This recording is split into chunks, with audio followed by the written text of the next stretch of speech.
Hi folks, welcome back to the channel. Thank you very much for joining me. Once again, you are always most welcome. Today, this is a special moment, isn't it?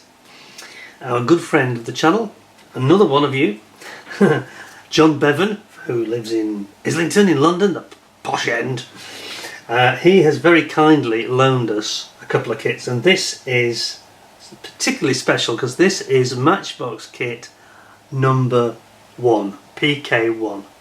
It's the Hawker Fury 2-colour kit. Now I never had the Hawker Fury, only because I wasn't really into biplanes. It wasn't of great interest of mine, as I've said before when I was talking about the Gladiator.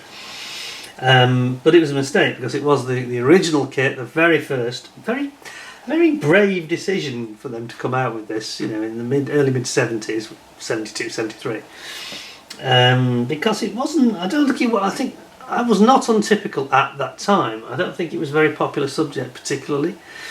None of my friends had it either that I can recall, and we all had lots of Matchbox kits, you know, my school friends. So it was very brave of them to come out with this, but I'm told it's a nice kit. Now John does warn me that some of the parts are off the sprue. Half a dozen are off the sprue, and we've got no clear parts, but I think there's nothing more than a vestigial windscreen anyway. It's tiny, so that's not really a problem. Anyway, let's take a closer look at the very origin, the very first Matchbox kit. I think it's definitely worth looking at the most humble beginnings. Can't remember if he said that he realised he has got the absolute Mark 1 box here as well, which I really covet. I'm like Gollum from Lord of the Rings with the precious. If I see a Mark 1 box, I start to get excited. so be wary. When this comes back in the post, there might be one of the boxes might be missing. I'm just kidding. Anyway, let's have a closer look. Let's have a look at what it says. Let's look at this lovely Roy Oxley artwork, which of course is his very first one.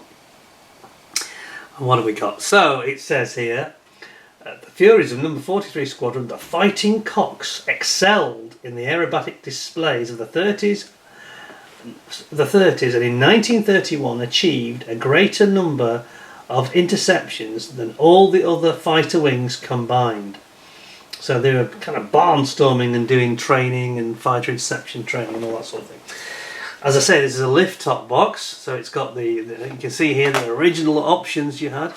PK-2, the Spitfire Mark 9, which is probably one of their best sellers of the lot, even though it had this rather dire. Roy Huxley's had an off day.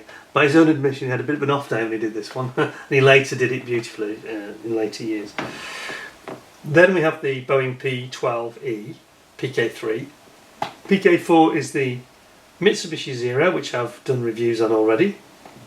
And then also likewise with the Focke-Wulf. And again, if I'm honest, the Zero artwork is beautiful, but the Focke-Wulf's not his best work either, I don't think. And later, after 5-6 of these models, he seemed to really get into it. I think aircraft were relatively new to him, and from what he said in his book, and he got into it, and then they just became absolutely supreme, his artwork, to be honest. So he did just have one or two little hiccups at the beginning.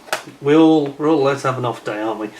Now look at the colours for this. This looks quite nice, doesn't it? Blue and cream. Interesting. And of course, you know, a lot of us would have produced it exactly as you see there, not painted it. But without further ado, I think it's time. This has been a long time coming. I have never seen one of these before to handle. I've never reviewed one or, you know, had one loaned to me or whatever. So it's going to be something a little bit special. So let's go with a lift-off box, which I always love the most. Look at that, it's so special with the lift-off. Oh, it's like revealing the lost ark. The power of the origins of Matchbox. Now let's zoom in again, because this is the other thing I like about the way it does a lot of the instructions around the box, almost like a decoration. So on this side we get the display stand, multi-pose display stand shown. At the end of the box we get the miniature paint guide showing your propeller, wing struts, what's that, intake, radiator rather, sorry, the wheels and tyres, pilot, the seat, and telling you to paint the radiator, exhaust I should say. Then we get a little bit of international talk on the side, and then at the other end, the other options, you're advised to paint slightly different colours for the other option. So there we go. Now then, how are we going to look at this? So let's take out cream sprue. Pusey cream, we've got a nice look at that. Genesis instructions. Kit number 1, PK-1. And then we've got this blue sprue. Mr. Bevan has very kindly sent us. It's not the greatest design, that, is it? There's a lot of empty sprue, sort of a little bit wasted, isn't it? That, how strange, you know, a big void in the middle. Oh, by the way, there's no stand included. That's another thing that's missing, unfortunately, from John's kit. But we've seen lots of stands, so we won't worry about that too much. So let's have a closer look. Let's start with the beginning, with the instructions. What have we got here? So, introduced in 1930, this elegant fighter was designed by Sidney Cam, who of course went on to design the Hurricane later, and the Hawker Hunter, of course. And it was a feature of the pre-war RAF. They were famous for aerobatic displays at Hendon, performing intricate manoeuvres, tied together. Number 43 Squadron, depicted here, was the first to receive the aircraft as the replacement for their Siskins. The Furies were exported to lots of countries including Iran, China, Spain and Yugoslavia. The aircraft were progressively fitted with more powerful engines, but the Mark I, as in this kit, used the Rolls-Royce Kestrel with 525 brake horsepower. God. Maximum ceiling 28,000 feet. That's quite high, isn't it, for a little biplane? And armed with 2 machine guns. Fantastic. Here we have the original iteration of the instructions where you get the paint call-out discussion, if you like, a bit of a detail on the back. Then you get your hot hints in the middle. And oh, there's no decals. Ah, that's a shame. That's a shame. Yeah, I think John did tell me that. I'd forgotten. There's no decals, sadly. That's a bit of a shame, isn't it? But what we do have, and what I forgot, we've got the call out on these. Of course, it's easy to forget because it's lift top. You don't look underneath. Well, of course, we have in fact got really quite a nice paint guide here. Showing you, and there would be the decals that would be across the top here. So you've got the A-Flight Commander's Aircraft Number 43 Squadron, or the Royal Yugoslav Air Force option underneath. Isn't that nice? Really, really cool. And of course, it's like a metal, stretch metal aircraft. I'm not sure if the wings are actually metal. I don't think they were, but perhaps they're just painted silver, I think. Whereas it was aluminium for the rest of the plane. But again, this section wouldn't be. This section is like the Hurricane, it'll be stressed skin. But it's obviously been painted silver. Interesting. Anyway, here we go. The very first kit, very first instructions from Matchbox. Pilot goes in on his seat. He's actually got a seat, which you often didn't get with Airfix at the time. And a floor as well in the actual cockpit. Then we've got 2 halves of the fuselage coming together. You've got your rather elegant looking spinner and prop all as one, and the back plate going on there so you can actually make it spin.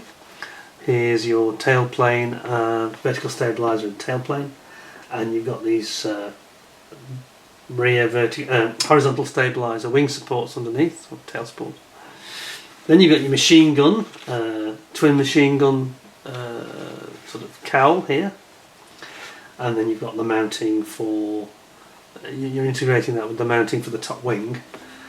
Then you're putting on all your cabane struts, shows you how it should look, all the angles, etc. And then finally you bring it all together. So you put your top wing comes on, turns upside down obviously, but top wing goes on, then you put on your spinner at the front with the back plate, and your radiator, and your sturdy looking fixed undercarriage. And there you have it. Okay, isn't that in beautiful condition? This is really mint. You wouldn't believe this is from 72, which I think it is. Does it say on the back? It says 72, I'm right. Look at that. That's the very first issue of the kit. Wonderful. It's a shame about the decals. What if anybody else? If anybody has, maybe has had one of these kits and has got decals they don't want, please contact me and I'll put you in touch with John and perhaps get them over to him, because it seems a shame No clear parts and no decals. A bit of a shame that. The decals in particular, I think that's more of a concern. So, what have we got here? That's very gentle, I've got to be careful here. We've got some parts coming off, trying to. So here we've got the wing sprue, and it's all in one piece, top wing and bottom wing. So obviously the top wing has come off, we'll look at that in a second. So here's your bottom wing, but nicely moulded, very nicely rendered actually. Look at that. How nice is that? And again the stress skin of the tailplane and the elevators, and there's your propeller, a one piece prop. Very much like a Mark 1 Spitfire, it reminds me of actually. It's very in vogue in the 30s. Just the twin screw, you know, it's just twin blade. And then you've got your cabane struts for the supporting the wings, connecting them together. You've got your radiator here, pilot here, and the seat there as well, here. Nice, aren't they? I think it's quite... there we go. See that propeller a bit better now. Very nice. And then we've got the missing part, which is the top wing. Here it is, and again, beautifully figured. I think the ailerons look a bit soft, a bit strangely done. You can barely see the join there. Odd. But the rest of it, the actual stressed effect across all the spars, that's brilliantly done, isn't it? Look at that, here's the underneath. Wow, that's really nice. Great feel to it as well. Very, very nice. Cool. A slight dihedral, but that's supposed to be there, of course. It's not like the problems we had with our friends from Meng with their triplane, which had dihedral. It shouldn't have. Let's talk about that better. Anyway, here we've got the blue parts. So we've got the actual fuselage, and I do detect a tiny bit of flash just appear, which is quite unusual. On the cowling where the machine guns are, just look near next to my finger, where my finger is there. You can get in close. You can just see a little tiny bit of flash here. Just a hint of it, not much. Just a little tiny hint. Again on this side here. But not a problem. Then you've got the very hurricane looking, isn't it, this side profile of the fuselage. You can see how it developed into the hurricane this later. There's your wheels and tyres. There's the sort of nose section, back plate, behind where the spinner goes. Then you've got your tail, nicely figured. It's a bit, I like it in the blue actually, I quite like this colour. It's like a Bugatti blue, isn't it? It's very, very 1930s. And then here is the other side, port side of the fuselage. Again with your stressed skin. Again looking like the Hurricane. Very like the Hurricane. Well, there we go. Well, I've got to say that's actually a really nice kit. It's a shame about the decals being missing and the little clear parts being missing, but other than that, it's very, very nice. Because there are no clear parts, I'm going to just help to keep it scratch free by separating with the instructions the two sprues. But they just always feel so much more special, these boxes. It just makes you feel that somebody made an effort with them, you know. The end opening boxes I'm not so keen on. I know they have the windows in, which I do quite like, but I don't like the end opening effect. It's just the same today. Revell took that concept and they just can't let it go, and they keep doing it now, which is awful. I much preferred this box as a design, but this was £3, so that's quite a recent. That's £3. That's probably been, yeah, quite recent. That's probably in the 90s when that's been sold. It wasn't £3. This is between 20 and 25p. I think the retail price was 23p when they first came out. 23p. What a wonderful kit. So, what we're going to give it? Well, I'm not going to take away from it because of those missing things. That's just unfortunate because, you know, John's obviously acquired this like that. I'm going to give it 9 out of 10. Obviously, there's a little bit of flash, but I think 9 out of 10 is fair, isn't it? I sound like I'm giving all the recent kits 9 out of 10, but 9.5 would be too much. I think 8.5 would be too little, so I think it's about right. Wonderful kit, beautiful artwork, absolutely so nostalgic from that era of models. Fantastic. 9 out of 10, that's my final verdict. Hope you'll give me 10 out of 10 and smash that like button. Don't forget, if you're not a subscriber and you want to see more of these, there's an entire library of them, especially Matchbox. I've got about 75% of the Matchbox kits, I think, thereabouts, certainly of the early stuff anyway, for you to enjoy, all reviewed in the same way. If you are a subscriber, a regular viewer, don't forget to ding the notification bell, and even if you have dinged it, do check it's remained dinged, because there's been some problems recently. I keep mentioning this, that YouTube seems to have undinged them, and people are complaining they're not getting notification until it's almost too late, and they're walking in mid-show on the live chat through no fault of their own. I've had the same problem myself. So make sure you go back and ding it just to be sure. Anyway, we'll have another 1 or 2 of these interesting older kits coming up in the not too distant future. Hope you enjoyed it. Thank you very much for joining me. Until next time, thanks a lot for your time. Take care of yourselves, and bye for now.